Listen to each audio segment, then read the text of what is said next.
Hey guys, it's Jessica from Peace Love Books, and today I'm here with the 20 books I think are going to be on the Goodreads Choice Awards. So these books are the ones that are going to be in the romance category. I am assuming they are doing another romantasy category, so these are primarily romance. And I did look at Goodreads shelving to see how many people have read these books according to Goodreads, because that's what they use in order to decide what books go on this list. And I will say this list is predominantly white and straight, which is already a publishing industry problem in itself, and Goodreads does nothing to help that problem. They are continuing to only push those same books, but I do have some that I really hope will make it on the list in order to diversify it just a little bit. But I will go ahead and get to the books. I'm also in my Gilmore Girls sweatshirt because it is finally feeling cold here in Ohio, so I'm very excited. But we're gonna go ahead and get to the books. So I'm actually gonna go from most likely to win to less, because honestly, if a book has the most shelves on Goodreads, it is probably going to win. Just numbers wise, the most people that have read a book means more people are probably going to vote for that book. So there are two that I am sure it is going to be between, but numbers will tell you. So the #1 book of the year, I would be shocked if she didn't win. I think she has won many times in the past. It's going to be Funny Story by Emily Henry. And now I have not read a ton of these, but this book is so good. I love Emily Henry. I love this book. I finally read Happy Place this year as well, and I was obsessed. I actually read Beach Read when that was first released, and I loved it. There's a couple I don't love, Book Lovers, People We Meet on Vacation. Those are not my favorite, but Funny Story is so good. This one has 650,000 ratings on Goodreads. So my assumption is this is gonna win. This book is everywhere. They did publish it in hardcover now. I think her new one's in hardcover too. They just released the cover. Emily Henry is going to dominate the romance genre. And I do think that hers do tend to sway a little bit more on the fiction side than romance, which is why I think she is so popular, because books that are a little bit more fiction-y tend to be better in the broad scape of readers as opposed to just like general romance readers. So this one, I would be like flabbergasted if this was not on the list. Same with the other romance author that has been taking the romance world by storm, and that is Abby Jimenez. This is not the right book. Okay, we're just gonna pretend I did that. It's also going to be Abby Jimenez, which I had the wrong book in my hand, and now it's really embarrassing that I already took my thumbnail. I had the Happy Ever After playlist in my hand. I don't even know where I put my copy of this book. Did I put it behind me somewhere? I don't know. I read this one and absolutely loved it. It's Just for the Summer by Abby Jimenez. I'm pretty sure I also have 2 copies of this too, so why did I grab the Happy Ever After playlist? I have no idea, but I'm gonna put it here. 500,000 ratings, which is a lot, but Emily Henry is 150,000 more than that. So I don't think this is gonna be Emily Henry, but I absolutely love this too. I think Abby Jimenez for sure is much more romance, and this one is just so good. I listened to this all in one day and I was obsessed, so for sure gonna be on this list. I would be shocked if it wasn't as well. So those are the top 2 that pretty much blew everything else out of the water. Now, I was gonna put Bride on here, but I'm pretty sure Bride by Ali Hazelwood is going to be in the romantasy category, so it does not count as one of my 20. So we are 2 down. And oh, and I do have to figure out, okay, I might have a little bit more than 20, so we'll see. Because I did a podcast episode with Tori yesterday where we talked about these. It's going to come out in a couple weeks, and so I got some ideas from her that I forgot. But the next one we have is not even close to Funny Story. So like I said, Funny Story has 650,000 ratings. The number 3 spot goes to something with 200,000 ratings. And that, unless I'm like clearly missing something, that's it. That is This Summer Will Be Different by Carly Fortune, which Carly Fortune is usually on this list. I personally don't love Carly Fortune's books. I read the first one. I gave it 3.5 stars. It was nothing super special. She's still killing it. So she just keeps on writing her, I think the first one was like the lake one, and then they keep on being like summer romances. So yeah, that's on this list. Nothing more to say because I have not read this one. But then the next one is surprising because this author duo I feel like is still doing so well, and they really went from being like super spicy indie romance authors to more mainstream, and that is Christina Lauren. I have not read Christina Lauren in a while. I used to absolutely love their books, and The Paradise Problem actually has 198,000 ratings, which I am shocked by.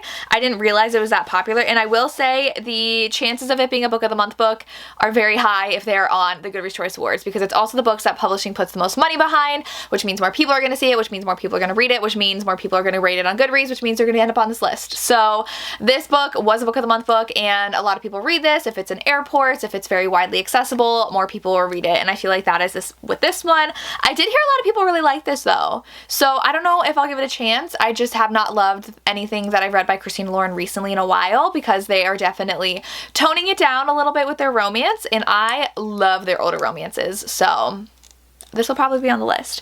And then we have, which I am so excited for them, let me find it. So sometimes authors will have 2 books, and I'm gonna be really annoyed if they put more than 1 book by an author, because I think for the romantasy category last year, Jennifer Armentrout had like 3 books in the list, and I'm like, you couldn't find any other authors to put on there. But Elsie Silver had 2 releases, and I believe that Wild Love is going to be on there. This has 167,000 ratings, which is wild, and this is just so good. The whole series is phenomenal, and book 2 just came out a month ago, so I think they'll do this one because it does have more hype around it, because it was the first in a series. It came out a lot longer ago, giving more people a chance to read it.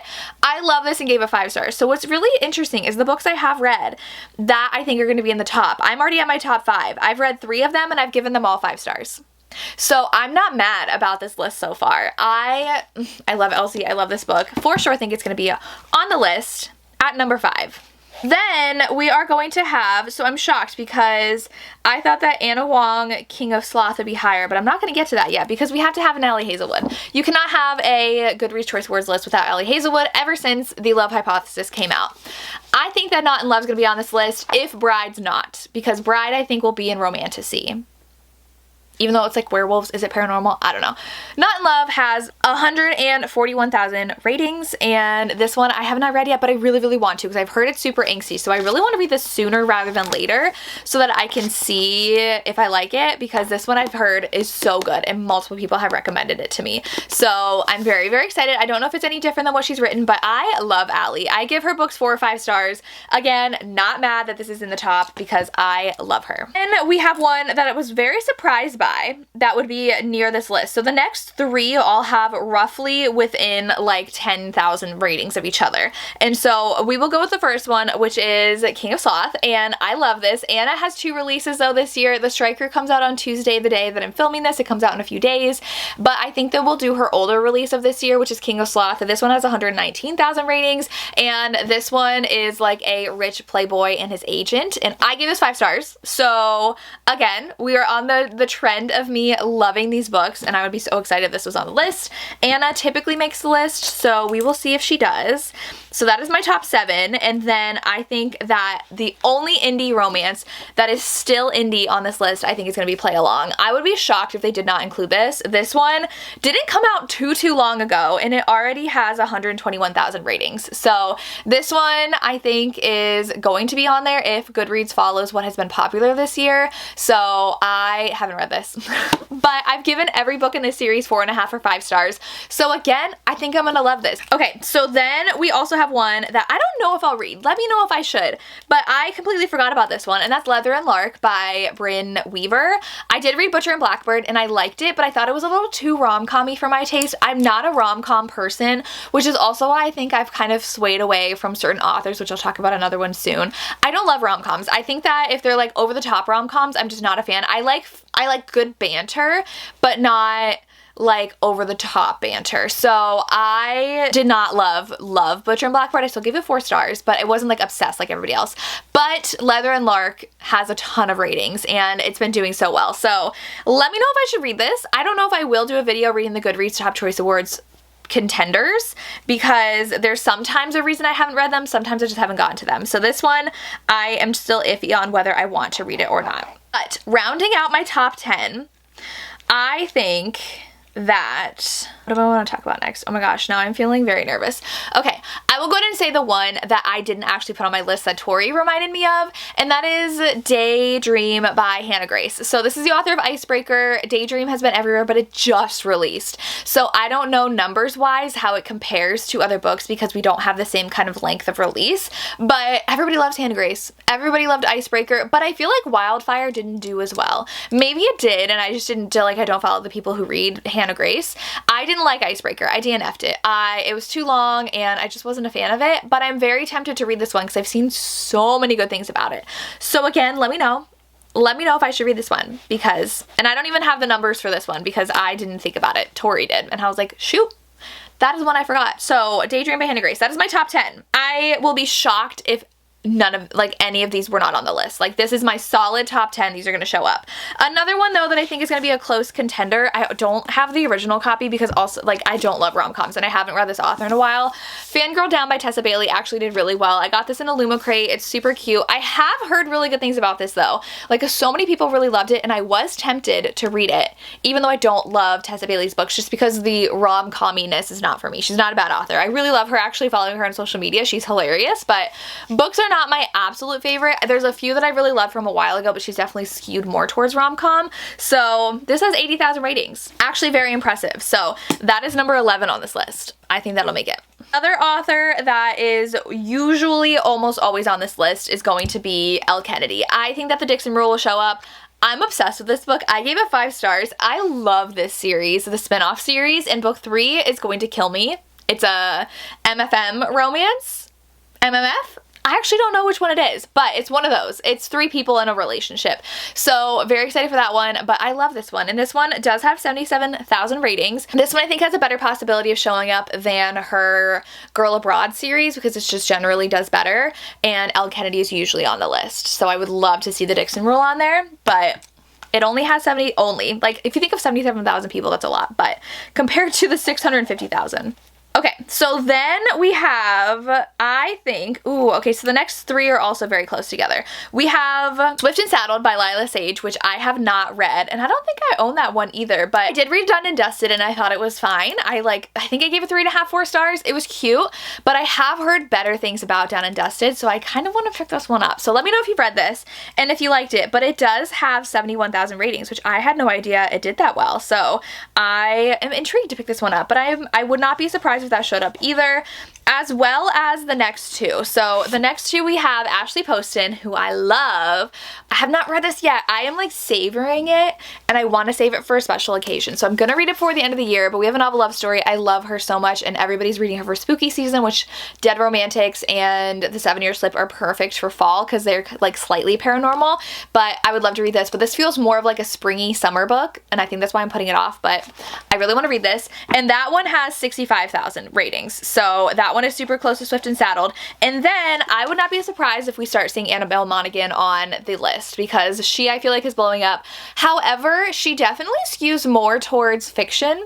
I did read this. I gave it 4 stars. I did enjoy it. She falls for her friend's brother and she's going through a divorce. She's a single mom and it was good. I liked it. Definitely, though, more women's fiction. It's more about her journey and trying to date and handle getting a divorce and raising kids, and it was cute. I liked it. So if it's not on romance, it would be in fiction, but I think because it's called summer romance too, they'd probably plop it in the romance category, and I would not be surprised. I've seen so many more people reading her books if she ended up on there next year as well, because she's definitely getting popular. Okay, that's 15. So, oh, I missed one. Okay, so one of them that I missed is one I actually didn't like, and it has love story in the title. So I did read How to End a Love Story, and I think this is definitely much more fiction than romance, and I actually DNF'd this one. I wasn't a huge fan. However, this one has been pushed a lot. I think it was in Book of the Month, and I see it around a lot, so this one has 65,000 ratings, but like I said, I wasn't a fan, so that's probably why I forgot about it. But that one does have 65,000, so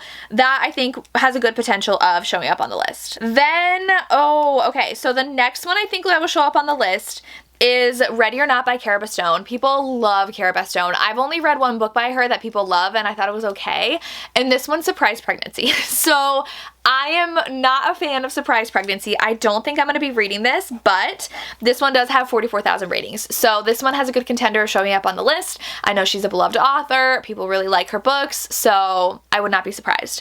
Then we have Lauren Asher, which I'm surprised that this has 50,000 ratings. I thought this would have more than that because Lauren Asher is so popular. It is book 2 in a series. I actually also haven't read this yet because it's so big. I have not gotten around to reading it, but Lauren Asher is usually a staple on these lists as well, so I would love to see her on there, though I don't think it'll make it to the next round just because of the low amount of reviews, but I think that'll show up. Okay, that's 18, so I have 2 left, but I actually have 4 books to talk about. So it's gonna be my top 22. These are ones that I would love to see on the list. I don't think they have a high enough number of reads. The first one's A Love Song for Ricky Wilde. I love Tia Williams and I loved 7 Days in June, and that actually showed up on a lot of lists. Not, I don't think the Goodreads list, but a lot of other lists for the top of the year, and that was so good. I have not had the chance to read this one yet, but I would be surprised. But I would really love to see Tia Williams on this list. Similar with Kennedy Ryan. This one only has 27,000 ratings, and I am shocked it does not have more because this book has been a lot of places as well. I think that Kennedy got to be on Good Morning America, and I think like Entertainment Weekly did things. This is so good. I did love the first one better, but I'm obsessed with Kennedy Ryan, and she deserves to be on every single list ever. So I need this to be on this list. It is amazing. I love it.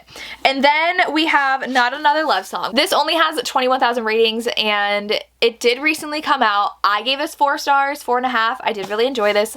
Again, I liked book 1 better, but I would love to see Julie Soto on this list. This is her second book. Please just give Julie Soto some love. I think that Forget Me Not should have been on the list when it released. Was that last year? That should have been on the list. I don't know why it wasn't, because it was amazing. And then the last book I have, because these lists also severely lack diversity in sexuality, so there are rarely any queer books on there. I would love to see Late Bloomer by Maisie Eddings. This is my favorite. I love Maisie Eddings so much, and I believe that she has shown up on these lists before, and this one is so good, and I'm obsessed with the cover, and it takes place on a flower farm. So I would love to see some sapphic romances on this list. This one I would love to see as well. But this video is all about books I think will show up. I can do a different video of books I hope will. Like if I were collecting my own, what I think should be on the list, I can do a video of that. Like my top 20 mostly trad books that like should be on the list. And I feel like though like half of these I would put on there. But the other half I'm like, I don't know if it was like good enough to call the best. It should be called the most read romances of the year, not the best romances of the year. But we all have issues with Goodreads. But those are my predictions. So my top 22 of 2024 that I think will make the list. So out of all of these, I will be surprised. There's usually some that I'm like absolutely forgetting that I'm like, how did I forget? Lacey usually does this video. I don't know if she's gonna do it again, but she always is spot on. And I'm like, how did I forget these books? So I am excited to see what's gonna be on the list. We'll see if I end up reading the books that make it and do a video on it. I've done that before. I haven't done it recently just because a lot of them are ones I don't feel like reading, but let me know if there's any on here that I haven't read that you're like, read it now, please. Leave me a pink flower for Late Bloomer if you have made it this far, and that's all I have. As always, thank you so much for watching and have a good day. Bye.